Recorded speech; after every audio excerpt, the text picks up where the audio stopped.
Kain ka, ha? Oh, tinapay yan. Dito lang. Kain na!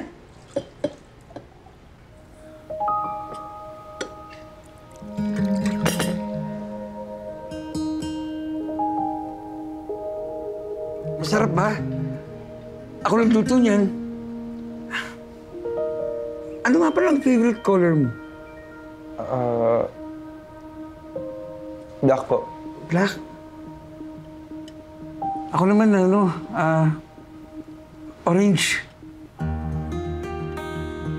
Pagkain. Ano paborito mong pagkain? Chicken adobo po. Yung may gata? Opo. Sabi na eh. Yun lang kasi yung paboritong lutuin ng nanay mo nun eh.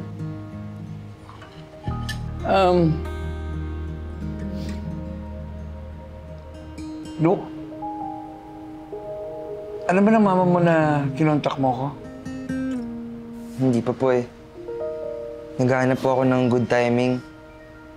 Pero baka sa birthday po niya. Para good mood si mom. Ikaw nga pala.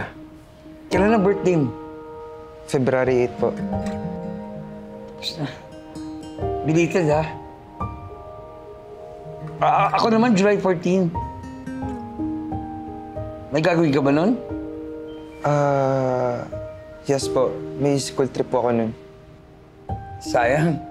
Ayain sana kitang mamasyal nun eh. O kaya, balik na sine. Pumunta ng zoo. Pagbalik ko na lang po siguro. Di pa naman po ako nakakapunta ng zoo eh. Talaga ba? Gusto mo sa Sabado? Punta tayo ng zoo. May oras ka ba nun? Well, dapat aalis kami ng friends ko, pero kinonfiscate yung lisensya ko eh. Ako, may lisensya ako. Gusto mo ba ipag-drive kita? Sigurado po kayo? Oo naman. Para saan pa yung pagiging tatay ko?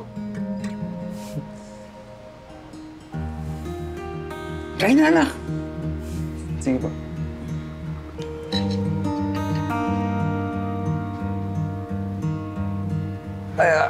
Pasensya na, ha? Mali yata yung napanood kong recipe sa internet. Magkain na lang tayo. Kain na.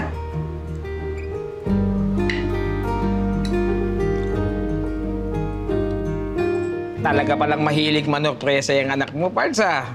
Oo nga eh. Mabuti na lang nga eh. Kahit na hindi pa ako nakaligo nun, dahil kakabay ko lang, medyo natago ko yung amoy ko. Oh, meet the friends ka na pala. Kaya dapat, alam mo yung mga galawan ng kabataan ngayon. Oo nga, no? Expert ka nga pala dyan, di ba? Oo, Di man na anak mo eh. Oo naman, ako pa. Pag nagkita kayo, peace bomb agad. Ano? Peace bomb! Peace bomb! Paano yun? Boom! Ganon! Boom! Yun! Kailangan talaga may ganon? Oo. Tapos, kapag may ikinuwento siya sa yung exciting, sabihin mo, cheese! Paano? Cheese! Yan! At sabayan mo pa ng dab! Yan! Oo, dab! Ganyan! Ganito, gaya mo ko. Yan! Dab! Dab! Yan! Dab. Kuha mo! Pagkakuhan, pare! Ikaw naman, oh! Alam mo malaman Oo. kung paano kami magkoconnect ng anak ko. Pare, iba yung henerasyon nila sa henerasyon natin.